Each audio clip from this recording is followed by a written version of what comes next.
Hello students, नमस्कार सभी को। आज के सेशन में हम बात करने वाले हैं एक नए टॉपिक पर और आज हम पढ़ने वाले हैं वोल्केनो के बारे में, ज्वालामुखी के बारे में पढ़ने वाले हैं। लास्ट की कक्षाओं में हम भूकंप पर चर्चा कर चुके हैं और हम पढ़ रहे थे सडन मोमेंट,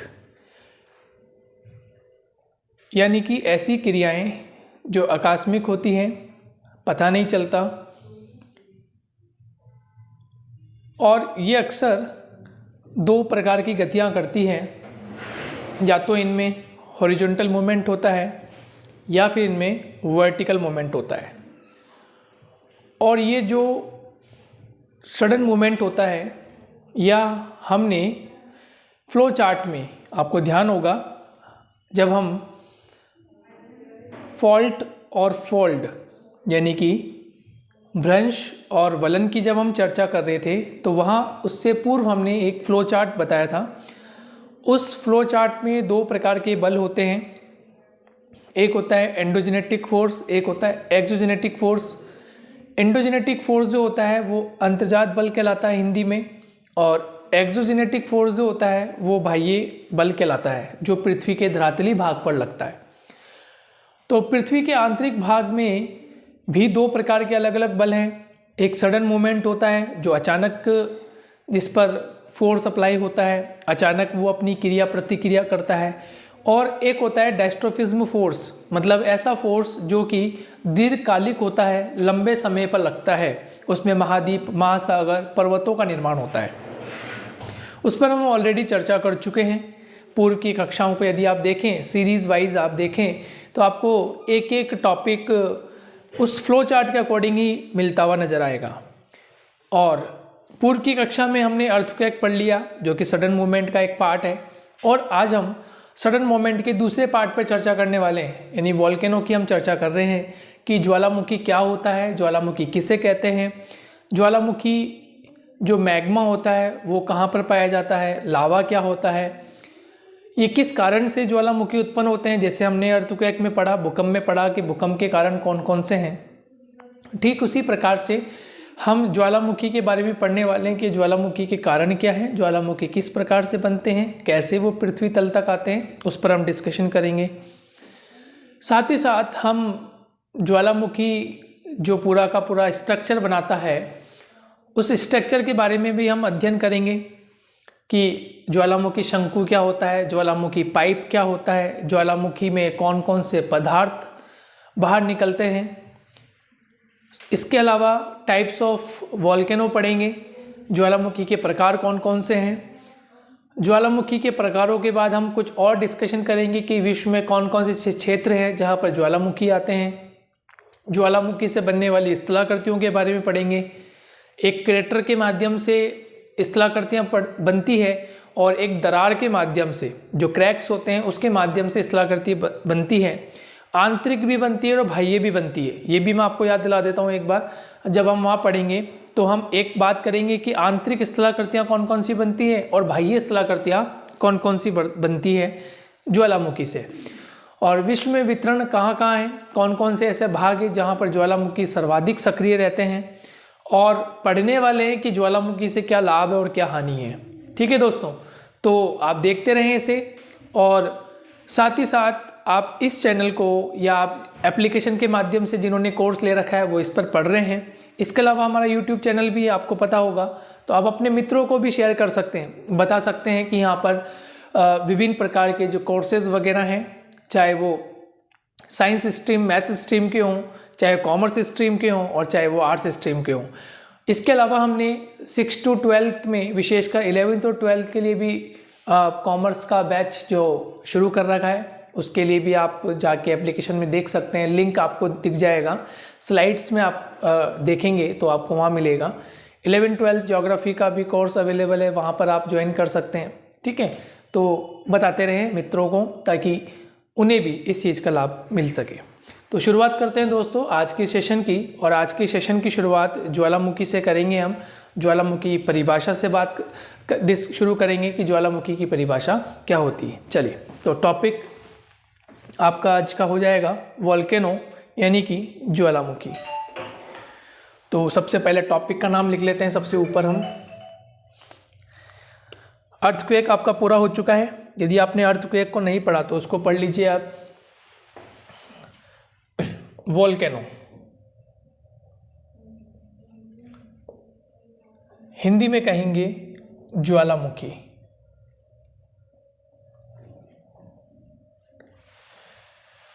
कहीं कहीं पुस्तकों में आपको ये वॉल्केनिज्म भी मिल सकता है, तो नो डाउट वॉल्केनिज्म, वॉल्केनो कह दीजिए, ज्वालामुखी क्रिया कह दीजिए, ज्वालामुखी कह दीजिए, बात एक ही। अब सबसे पूर्व में हम पढ़ चुके हैं सामान्य, जब हम कक्षा 7, 8 में होते हैं, 9, 10 में होते हैं, तो सामान्य से हम ये पढ़ते हैं कि वॉल्केनो जो होता है वो एक प्रकार से, ज्वालामुखी जो होता है वो एक प्रकार से अग्नि जैसा होता है। उसमें से गर्म गैसें बाहर आती है और अन्य प्रकार की चट्टानों का निर्माण करता है। ये एक सामान्य से हम बात करते हैं। लेकिन जब आप हायर स्टडी करते हैं, कक्षा 11 में आप पढ़ते हैं, कॉलेज में आके पढ़ते हैं और विभिन्न प्रकार की पीसीएस वगैरह, स्टेट पीसीएस वगैरह जो होती है उनके एग्ज़ाम्स देते हैं, स्टेट एग्ज़ाम्स देते हैं, वनडे एग्ज़ाम देते हैं, आईएएस आरएस के आप जैसे बड़े एग्ज़ाम देते हैं, तो वहाँ पर ज्वालामुखी को, वॉल्केनो को आपको विस्तृत रूप से पढ़ना होता है। अलग अलग प्रकार से प्रश्न पूछे जा सकते हैं और ज्योग्राफी को मेनली हम करंट अफेयर्स से रिलेटेड करके पढ़ते हैं। और आजकल का जो पैटर्न है, exams pattern, one day exam pattern जो है वो इसी प्रकार का पैटर्न है कि आपको करंट अफेयर्स से जोड़ते हुए प्रश्न पूछे जाते हैं। ठीक है, तो ये जो हम पढ़ते हैं बेसिकली ट्रेडिशनल ज्योग्राफी होती है। जो पुरानी लिखी हुई ज्योग्राफी है वो चलती रहती है, लेकिन जैसे आप एसएससी, बैंक, रेलवेज़, आईएएस वगैरह जैसे एग्ज़ाम्स होते हैं, वनडे एग्ज़ाम्स होते हैं, उनमें इन टॉपिक्स को करंट अफेयर से जोड़ के पूछ लिया जाता है कि ऐसा कौन सा रीजन है जहाँ पर ज्वालामुखी अधिक सक्रिय होते हैं, ऐसा कौन सा रीजन है जहाँ पे अभी रिसेंटली कुछ समय पूर्व ज्वालामुखी आया या भूकंप आया, ऐसे प्रश्न पूछे जा सकते हैं। लेकिन यदि आप आईएएस की हम बात करें और आईएएस का यदि आप मेन पेपर की बात करते हैं, जो आपका प्री होने के बाद जब आप मेन एग्ज़ाम में बैठते हैं, मेन पेपर में बैठते हैं, तो वहाँ ज्योग्राफी का एक स्पेशल पेपर होता है, आपको सभी को पता होगा।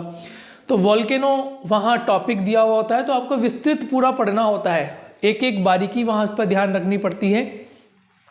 तो उसको हम इसी तरह से पढ़ रहे हैं ताकि आपके जो नोट्स बने, आप जो पढ़ें वो अच्छे से पढ़ लें एक बार, ताकि आपके बेसिक से लेकर एडवांस लेवल तक की सारी चीज़ें कवर हो जाए। फिर भी कुछ चीज़ें ऐसी होती हैं जो हम पढ़ते रहते हैं, अन्य बुक को देखते हैं, करंट चीज़ों को देखते हैं, तो कुछ ना कुछ टॉपिक आपको मिल जाता है। लेकिन फिर भी हम कवर करते हुए चलते हैं मोस्ट ऑफ दी पॉइंट्स को, कि आपके कहीं कोई बिंदु छूटे नहीं। कॉलेज लेवल में यहाँ से प्रश्न कैसे पूछ लिया जाता है कि ज्वालामुखी क्या होता है, ज्वालामुखी किसे कहते हैं, विस्तृत लेख लिखिए, इस प्रकार से प्रश्न पूछा जा सकता है।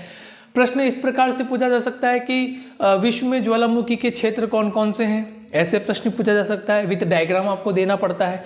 जैसे लास्ट क्लास में आपने देखा था, मैंने भूकंप का एक पूरा विश्व का मानचित्र बताया था आपको, और वहाँ कौन कौन से हैं, भारत में ऐसे कौन से रीजन है जहाँ पर भूकंप होता है। तो इस प्रकार से आपको ध्यान रखना है। देखिए, इसकी बेसिक नॉलेज हम बात करें ज्वालामुखी की, तो बेसिक बात करें तो देखिए यहाँ दो वर्ड है, ज्वाला प्लस मुखी। अब आप सामान्य अर्थ में जानते हैं कि ज्वाला का अर्थ क्या होता है। ज्वाला हम किसको कहते हैं, अग्नि को। ज्वाला का अर्थ आप बेसिकली क्या लेते हो, अग्नि से लेते हो, राइट। और मुखी का मतलब क्या हो गया, मुख, मतलब जहां से अग्नि के समान, जहां से अग्नि के समान कुछ मतलब क्या होता है, कुछ मतलब कुछ भी, जैसे गैसेस हो सकती है, वाटर वेपर हो सकता है, जलवाष्प हो सकता है, कंकड़ पत्थर हो सकते हैं, अदर मटेरियल हो सकता है। तो अग्नि के समान यानी ज्वाला यानी अग्नि के समान किसी मुख से वो वस्तुएं बाहर आ जाए, गैस हो सकती है, ठीक है, वाटर वेपर हो सकता है, जलवाष्प हो सकता है, कंकड़ पत्थर हो सकते हैं, बड़े बड़े शिलाखंड हो सकते हैं, तो वो अग्नि के समान बाहर की ओर प्रदर्शित हो जाए उसको हम क्या कहते हैं, ज्वालामुखी। तो ये तो एक सिंपल सी हम बात कर रहे हैं कि ज्वालामुखी क्या होता है। लेकिन कुछ विद्वानों ने अपने अलग अलग मत रखे, अपनी अलग अलग परिभाषा रखी। तो ये तो एक सिंपल सा बात थी, वो मैंने आपको शब्दों में बयां कर दी कि ये क्या है। ठीक है, अब देखिए ज्वालामुखी को हम एक सेंटेंस में लिखते हैं, एक वाक्य में लिखते हैं कि ज्वालामुखी क्या है, तो आपको समझ में आ जाएगा कि ज्वालामुखी की परिभाषा क्या बन जाती है। तो लिखिए,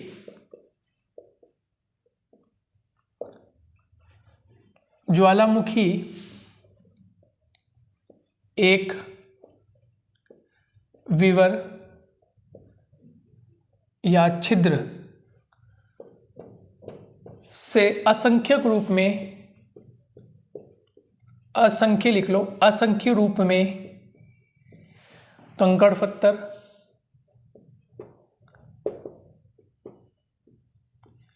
ठीक है, कंकड़ पत्थर, जलवाष्प वे गैसें, जलवाष्प वे गैसें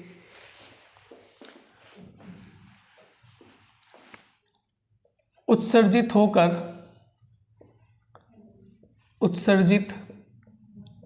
होकर बाहर की ओर आती है, या लिख सकते हैं धरातल पर आती है, धरातल पर आती है, उसे हम क्या कहते हैं, उसे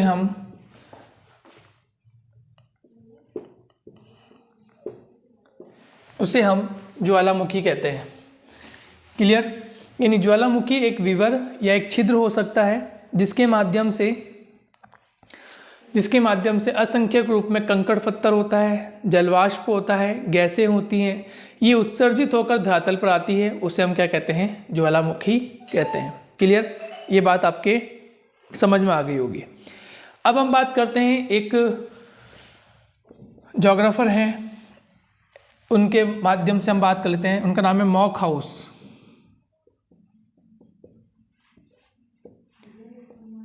और ये जो मॉकहाउस महोदय हैं, ये ज्वालामुखी की परिभाषा जो है वो उसको इस प्रकार से प्रदर्शित करते हैं कि ज्वालामुखी जो है वो धरातल में कुछ छिद्रों के माध्यम से जिसमें भूगर्भ का मैग्मा आदि पदार्थ धरातल पर प्रदर्शित करता है। तो ज्वालामुखी क्या है?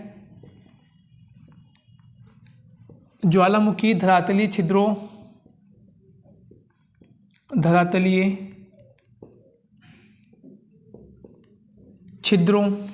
ज्वालामुखी धरातलीय छिद्रों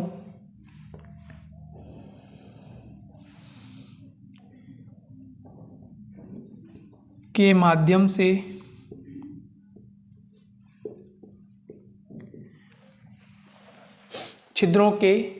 माध्यम से मैग्मा वे अन्य तत्वों को बाहर की ओर निकालता है,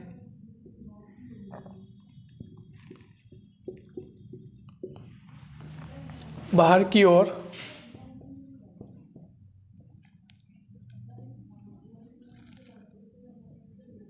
निकालता है, ज्वालामुखी कहलाता है।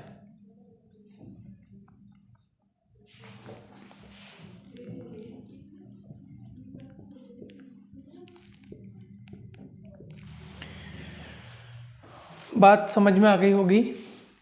ज्वालामुखी क्या है? धरातलीय छिद्रों के माध्यम से मैग्मा व अन्य तत्व। देखिए मैग्मा क्या है अभी हम चर्चा करेंगे, इसको हमने हाईलाइट कर लिया। मैग्मा अन्य तत्व में किसके शामिल कर लिया? अन्य तत्वों में जैसे जलवाष्प हो गया, गैसें हो गए, कंकड़ पत्थर हो गया, ये क्या बाहर की ओर निकालता है। यानी ज्वालामुखी क्या करता है, जैसे ऊपर वाली डेफिनेशन में आप देखें तो ऊपर वाली डेफिनेशन में लिखा हुआ जैसे विवर या छिद्र, और इस डेफिनेशन में भी लिखा हुआ धरातलीय छिद्रों के माध्यम से, जो धरातल पे छिद्र होते हैं उनके माध्यम से मैग्मा है, अन्य तत्व हैं ये बाहर निकलते हैं। निकालता है कौन? ज्वालामुखी। ये प्रदर्शित करता है बाहर की ओर धरातल पर, उसके हम क्या कहते हैं? उसे हम ज्वालामुखी कहते हैं। क्लियर हो गया होगा आपका डेफिनेशन? चलिए, वेरी गुड, लिख लीजिए आप इसको फटाफट।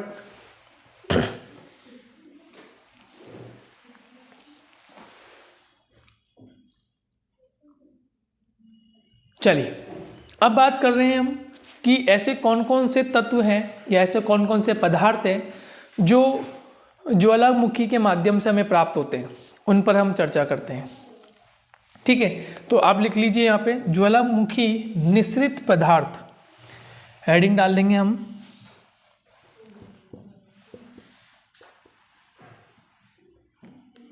ज्वालामुखी निःसृत पदार्थ, यानी ऐसे पदार्थ जो ज्वालामुखी द्वारा निःसृत होते हैं, बाहर निकाल दिए जाते हैं। ठीक है, उसमें नंबर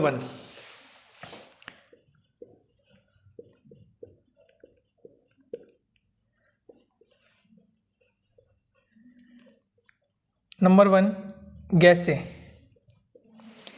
सबसे पहले ज्वालामुखी जब उद्भेदन की क्रिया होती है, ज्वालामुखी उत्पत्ति होती है, तो सबसे पहले गैसें बाहर निकलती है। ठीक है, और मुख्य रूप से जो गैसें होती हैं वो हाइड्रोजन सल्फाइड और कार्बन डाइसल्फाइड होती है। तो ऐसे इसको ऐसे लिख लें कि ज्वालामुखी, सबसे पहले लिखें ज्वालामुखी क्रिया में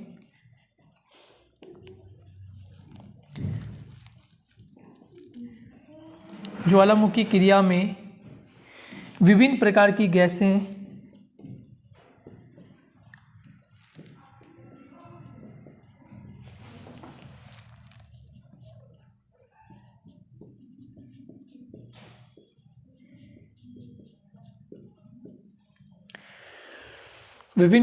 गैसें उत्सर्जित होती हैं।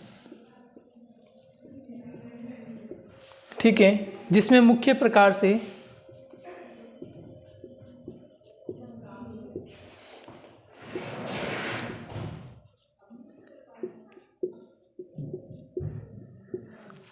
मुख्य गैसें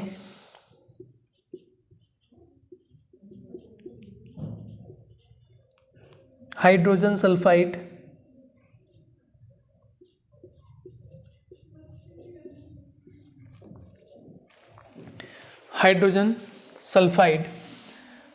सल्फाइड, तथा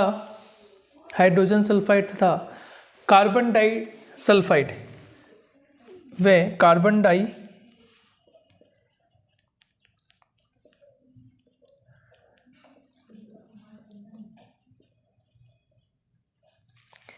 मुख्य रूप से होती है। मुख्य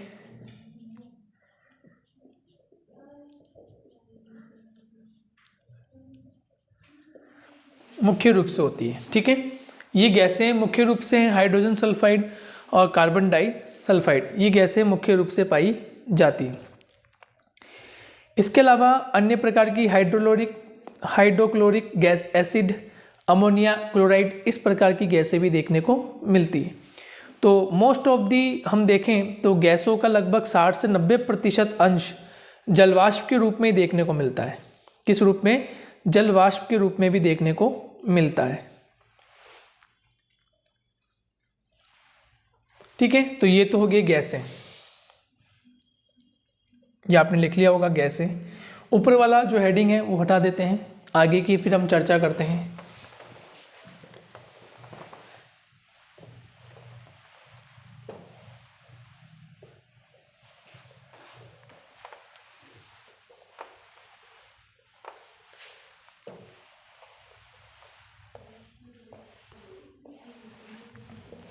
नेक्स्ट, ए तो हो गया आपके गैसेस होती हैं। बी की बात करते हैं। बी तरल पदार्थ,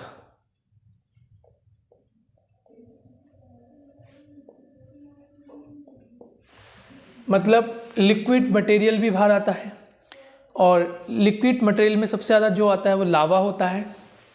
तो ज्वालामुखी क्रिया से ज्वालामुखी,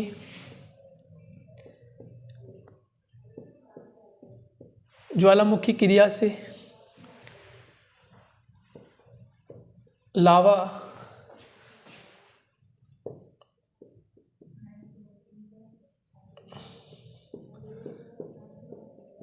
धरातली भाग पर प्रकट होता है। ठीक है। और लावा वास्तविकता में जब धरातल पर जब तरल पदार्थ आता है तो उसको हम बोलते हैं लावा। ठीक है। लेकिन आंतरिक भाग में जो तरल पदार्थ होता है उसको बोलते हैं मैग्मा। थोड़ा सा इस पर आपको ध्यान रखना है। ठीक है। यहाँ लिख देते हैं नेक्स्ट लाइन में, आंतरिक भाग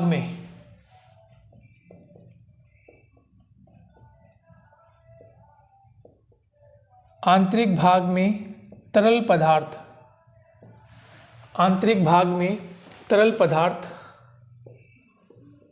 पदार्थ मैग्मा कहलाता है। ठीक है। और एक इम्पोर्टेंट बात, लगभग 600 से 1200 डिग्री सेंटीग्रेड, 600 से 1200 डिग्री सेंटीग्रेड तापमान इस मैग्मा या लावा का रहता है। लेकिन लावा जब धरातल पे प्रकट हो जाता है तो तापमान थोड़ा कम होना प्रारंभ हो जाता है। लेकिन आंतरिक भाग में जब ये तरल पदार्थ रहता है तो अत्यधिक गर्म रहता है, ऊष्मा अधिक रहती है, और इसलिए 600 से लेकर 1200 डिग्री सेंटीग्रेड तक तापमान पाया जाता है। ठीक है। ये बात हुई तरल पदार्थ की।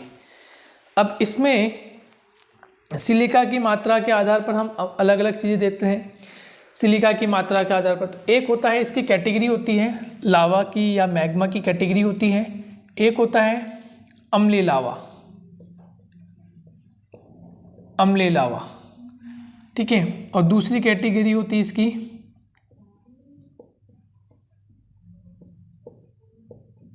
क्षारीय लावा। एक होता है अम्लीय लावा, दूसरा होता है क्षारीय लावा। अब अम्लीय लावा और क्षारीय लावा में क्या अंतर होता है?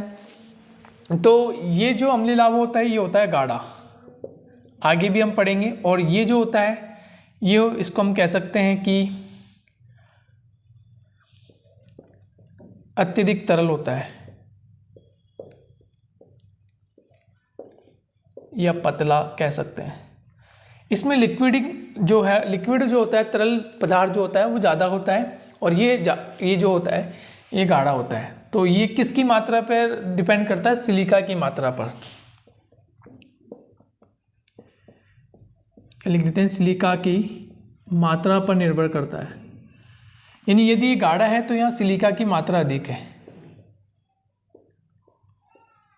सिलिका की मात्रा अधिक। क्लियर? और ये अत्यधिक पतला या तरल है तो इसका मतलब ये हो गया कि यहाँ सिलिका की मात्रा कम है, सिलिका की मात्रा क्या है? कम है। क्लियर? सिलिका की मात्रा पर निर्भर करता है। सिलिका की मात्रा अधिक होगी तो इस प्रकार का होगा, सिलिका की मात्रा कम होगी तो इस प्रकार का होगा। क्लियर? चलिए नेक्स्ट।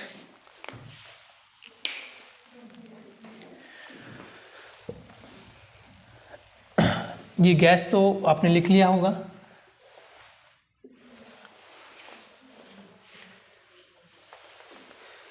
आगे हम बात करते हैं तरल पदार्थ के बाद सी, ठोस पदार्थ।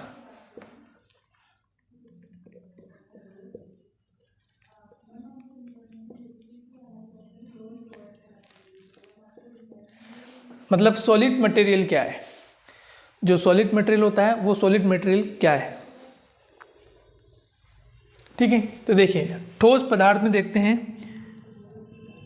कुछ बारीक कण से लेकर बारीक कण, ठीक है, इसको हम धूल के कण भी कह सकते हैं।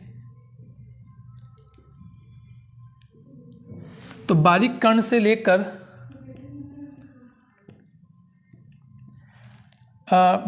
लेकर अधिक भारी पदार्थ,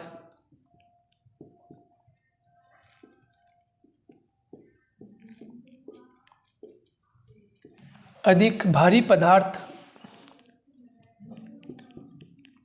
भी ज्वालामुखी निश्रित पदार्थों से बाहर निकलते हैं। निश्रित पदार्थों के रूप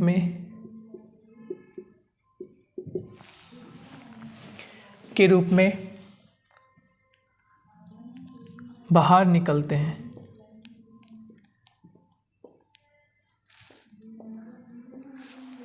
क्लियर हो गया? बारीक कण से लेकर भारी पदार्थ भी ज्वालामुखी निश्चित पदार्थों के रूप में बाहर निकलते हैं।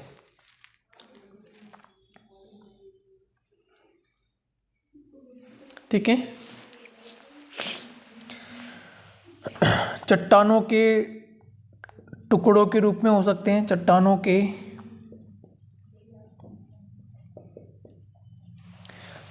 के टुकड़ों के रूप में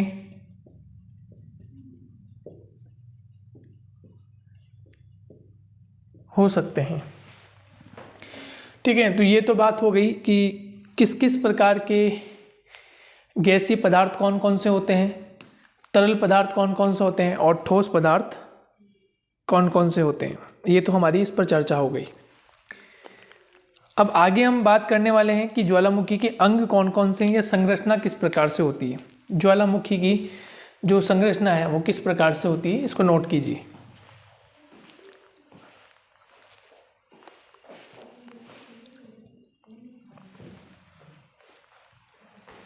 इसको नोट करें जल्दी से, फिर हम नेक्स्ट बात करते हैं। ज्वालामुखी की जो संरचना है उस पर हम अध्ययन करते हैं।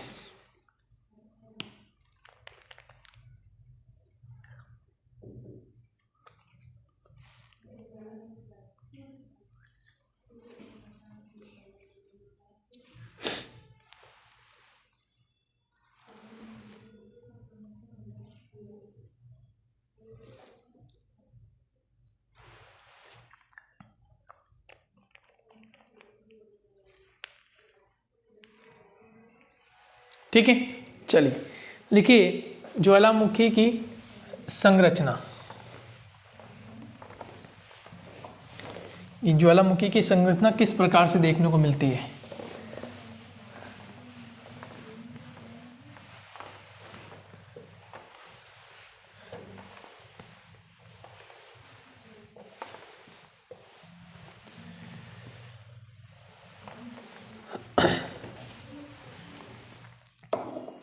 एक डायग्राम के माध्यम से समझ लेते हैं। यहां बना लेते हैं डायग्राम।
ठीक है, इस प्रकार से होता है।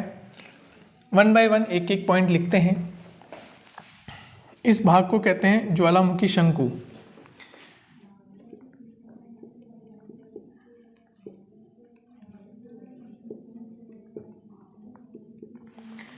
ज्वालामुखी शंकु, इसको कहते हैं ज्वालामुखी मुख। ज्वालामुखी मुख हिंदी में एक नाम होता है क्रेटर।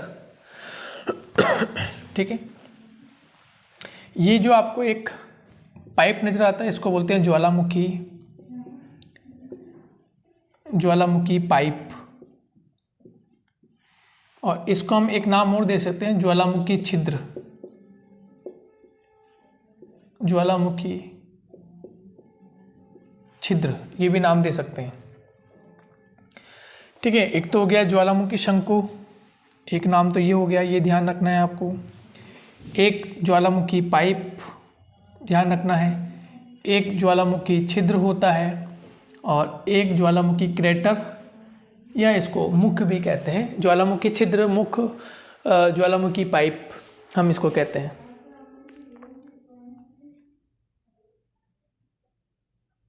ठीक है, चलिए वन बाय वन एक एक की बात करते हैं। सबसे पहले बात करते हैं ज्वालामुखी शंकु की। ठीक है, नंबर 1 पॉइंट आपने लिख लिया होगा। फर्स्ट हम लिखते हैं ज्वालामुखी शंकु,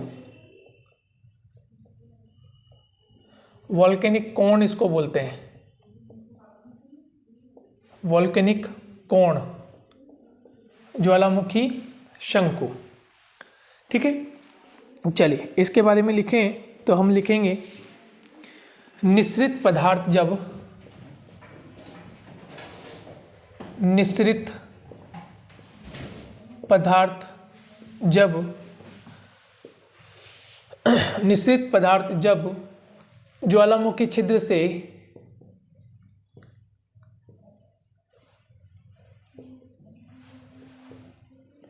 ज्वालामुखी छिद्र से बाहर आता है, बाहर आकर, ऐसे लिखें, बाहर आकर बाहर आकर इस प्रकार से शंकु का निर्माण करें। बाहर आकर फैलना प्रारंभ करता है, फैलना प्रारंभ करता है,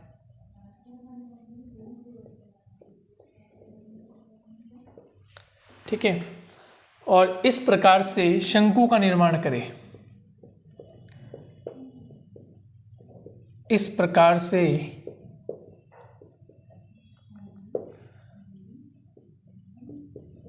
शंकु का निर्माण करें, उसको हम क्या कहेंगे, तो उसको हम कहते हैं ज्वालामुखी शंकु, यानी वॉल्केनिक कोण। क्लियर हो गया। तो ज्वालामुखी शंकु क्या है कि जब निःसृत पदार्थ अभी हम पढ़कर आ चुके हैं।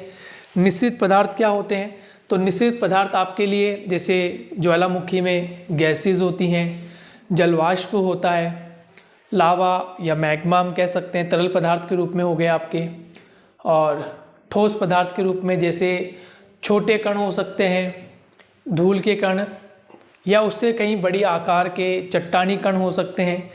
तो वो सब निःसृत पदार्थ में काउंट किए जाते हैं। तो ये हो गया आपका फर्स्ट पॉइंट, ज्वालामुखी शंकु।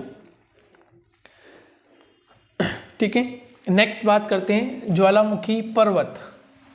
ज्वालामुखी पर्वत, वॉल्केनिक माउंटेन, इंग्लिश में बोलेंगे वॉल्केनिक माउंटेन, और ऐसे हम कहेंगे इसको ज्वालामुखी पर्वत। ज्वालामुखी पर्वत क्या होता है, इसके हम बारे में हम अध्ययन कर रहे हैं। ठीक है, देखिए, जब लावा का जमाव लिखें, जब लावा का जमाव अधिक हो जाता है, जब लावा का जमाव अधिक हो जाता है, जब लावा का जमाव अधिक हो जाता है और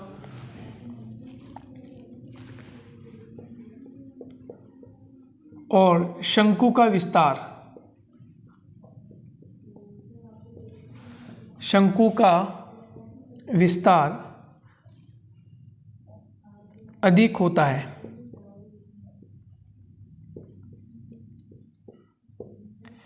तो उसे ज्वालामुखी पर्वत कहा जाता है। तो उसे ज्वालामुखी पर्वत कहा जाता है। ठीक है, मतलब कहने का मतलब ये है कि ज्वालामुखी शंकु का जो विस्तार वो बहुत अधिक हो जाए। ठीक है, लावा का जमाव तो होता ही है, लेकिन लावा का जमाव अधिक होने के साथ साथ जो शंकु है वो शंकु का विस्तार अधिक हो जाए या शंकु बड़ा हो जाए, तो उसे हम क्या कहते हैं, तो उसे हम ज्वालामुखी पर्वत कहते हैं। ठीक है, समझ में आती है बात। तो ज्वालामुखी पर्वत क्या है, वॉल्केनिक माउंटेन क्या है, तो आप बता सकते हैं कि जब लावा का जमाव अधिक होता जाता है, शंकु बड़ा हो जाता है, तो ऐसी स्थिति में वह ज्वालामुखी पर्वत का निर्माण कर लेता है। यानी कि ये जो आप चित्र देख रहे हैं, इस चित्र के माध्यम से ये बढ़ता जाए, यानी ये जो एरिया है जहाँ मैंने लिखा है लावा ज्वालामुखी शंकु, ये बढ़ता जाएगा, इसकी हाइट बढ़ती जाती है, तो ऐसी स्थिति में हम इसको क्या कहते हैं, ज्वालामुखी पर्वत कहते हैं। ठीक है, तो एक यहाँ पर आप ब्रैकेट में ये भी लिख सकते हो कि ऊंचाई बढ़ती जाए, ऊंचाई अधिक हो जाए, ऊंचाई अधिक हो जाए। क्लियर, तो ये आप यहाँ से और अच्छा समझ जाएंगे कि ऊंचाई अधिक हो जाए, यानी यहाँ पर लावा अधिक जमा होता जा रहा है और शंकु का विस्तार भी बढ़ता जा रहा है, तो ऐसी स्थिति में ज्वालामुखी पर्वत कहा जाता है, वॉल्केनिक माउंटेन कहा जाता है। क्लियर, चलिए ए बी हो गया, 2 पॉइंट हो गए। सी पॉइंट की बात करते हैं और लिखते हैं ज्वालामुखी छिद्र।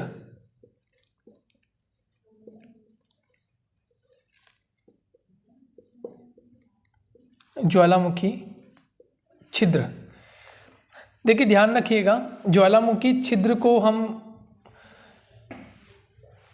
क्या नाम देंगे, तो ये जो ज्वालामुखी पाइप है इसको बोलते हैं वेंट।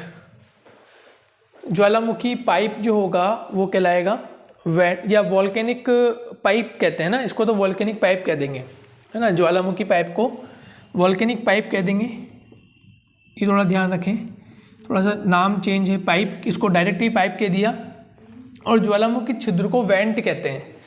ज्वालामुखी छिद्र को क्या कहते हैं, वेंट। तो यहाँ वॉल्केनिक वेंट, वॉल्केनिक वेंट, ये ध्यान रखें, वॉल्केनिक वेंट। तो वॉल्केनिक वेंट क्या होता है, देखिए ज्वालामुखी छिद्र क्या होता है,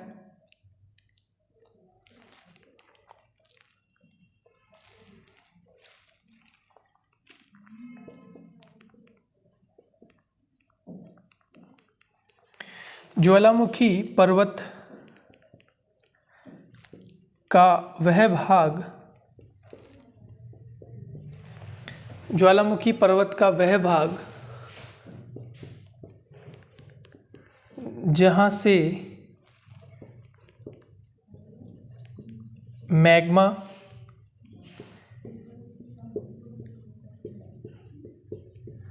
ऊपर की ओर आकर लावा रूप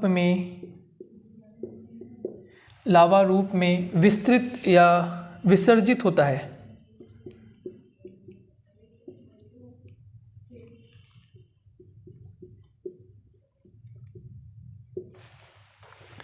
विसर्जित होता है, उसे हम क्या कहते हैं, उसे ज्वालामुखी छिद्र कहते हैं।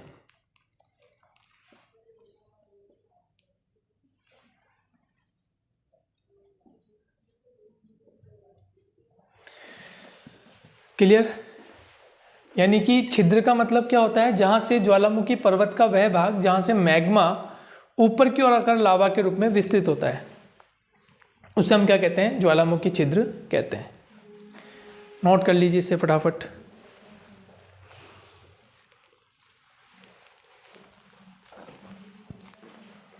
ठीक है, ज्वालामुखी शंकु समझ में आ गया आपको, ज्वालामुखी पर्वत समझ में आ गया, ज्वालामुखी छिद्र समझ में आ गया कि ज्वालामुखी छिद्र क्या होता है।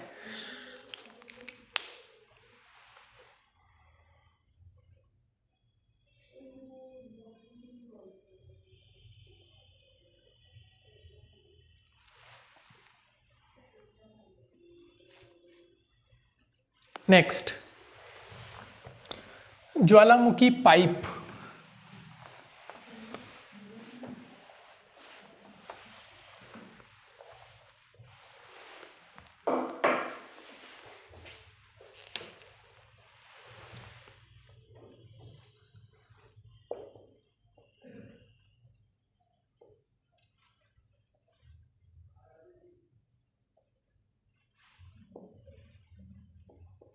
ज्वालामुखी पाइप। ज्वालामुखी पाइप क्या है?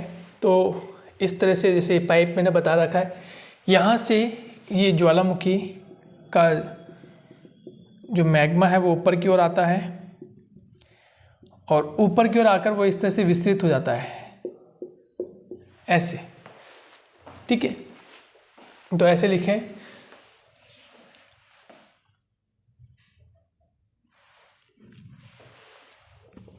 ज्वालामुखी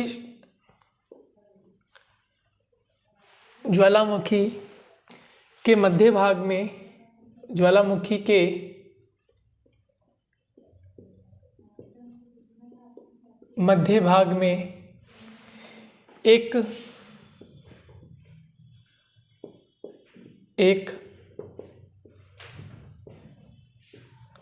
सकड़ा पाइप होता है जिसके माध्यम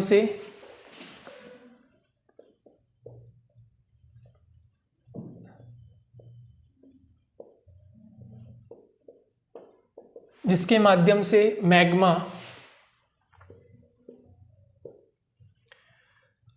धरातल के ऊपरी भाग तक आता है। धरातल के ऊपरी भाग यानी धरातल का वह भाग जहाँ से लावा निकलता है। ठीक है, तो मैग्मा धरातल के ऊपरी भाग तक आता है।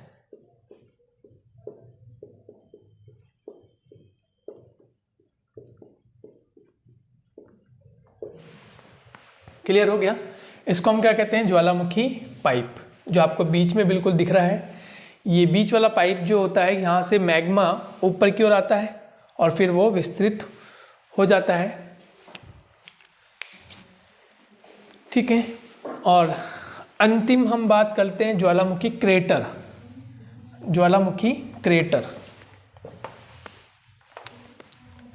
देखिए थोड़ा सा समझने की यहाँ ज़रूरत है। ज्वालामुखी छिद्र ये जब बनता है जब उस स्थान पर ज्वालामुखी पहली बार क्रिएट हो रहा है, बन रहा है, उसकी उत्पत्ति हो रही है।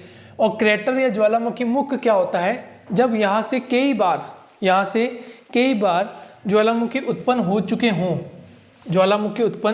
चुके हों, तो वह जो मुख होता है वो बड़ा रूप धारण कर लेता है। वो कैसा? बड़ा रूप धारण कर लेता है। तो वो क्या बन जाता है? वो क्रेटर बन जाता है, वो मुख बन जाता है। ठीक है, और बार बार ज्वालामुखी वहाँ से फूटता रहता है, बार बार ज्वालामुखी फूटता रहता है। तो जो साइज़ होता है ना, वो साइज़ और बड़ा हो जाता है। साइज़ कैसे हो जाता है? बड़ा। और जब साइज़ बड़ा हो जाता है तो वह कॉलडेरा के नाम से जाना जाता है। किस नाम से जाना जाता है? कॉलडेरा। 3 टर्म से ध्यान रखना। वॉल्केनिक वेंट यानी ज्वालामुखी छिद्र, वो छिद्र क्या होता है? बहुत छोटा होता है और नैरो होता है, और वहाँ से ज्वालामुखी फूटता है पहली बार, दूसरी बार, तीसरी बार। जब बहुत अधिक बार वहाँ से ज्वालामुखी फूटे और लावा जो है बाहर आता जाए, लावा बाहर आता है ना, तो लावा बाहर आता जाए तो वो किसका रूप धारण कर लेता है? ज्वालामुखी मुख का, यानी क्रेटर का रूप धारण करता है। वो साइज़ बड़ा हो जाता है उस क्षेत्र का। साइज़ बड़ा होने के बाद क्या होता है? और अधिक बार ज्वालामुखी फूटे तो वो एक झील के रूप में परिवर्तित हो जाता है और उसको बोलते हैं कॉलडेरा। क्या बोलते हैं? कॉलडेरा। ठीक है, तो तीनों चीज़ें मैंने यही समझा दी आपको। पाइप क्या होता है, ज्वालामुखी छिद्र क्या होता है, ये मैंने आपको समझा दिया। अब ज्वालामुखी मुख जो होगा, क्रेटर होगा। अब क्रेटर का भाग और विशाल हो जाए और बड़ा हो जाए तो हम उसको कॉलडेरा कहते हैं। ठीक है, ये आप लिख लीजिएगा। तो मैं यहाँ लिखता हूँ ज्वालामुखी मुख के बारे में, तो इसको फिर कंटिन्यू करके आप लिख लेते हैं। मैं बता दूंगा आपको कैसे लिखना है। ज्वालामुखी मुख या क्रेटर, ज्वालामुखी मुख या हम नाम देंगे क्रेटर। तो क्रेटर तो नाम कब दे रहे हैं? जब वह छिद्र से वो भाग बड़ा हो गया।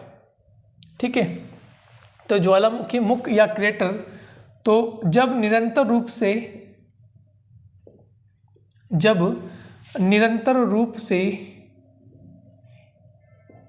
एक ही ज्वालामुखी में, जब निरंतर रूप से एक ही ज्वालामुखी में अनेक बार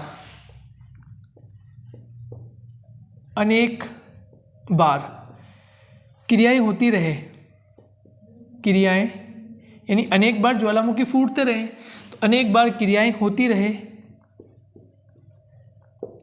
होती रहे तो ज्वालामुखी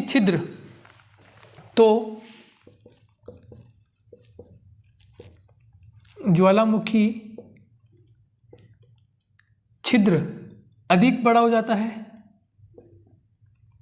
अधिक बड़ा हो जाता है,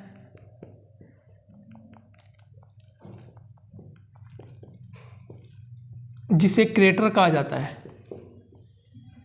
जिसे क्रेटर कहा जाता है।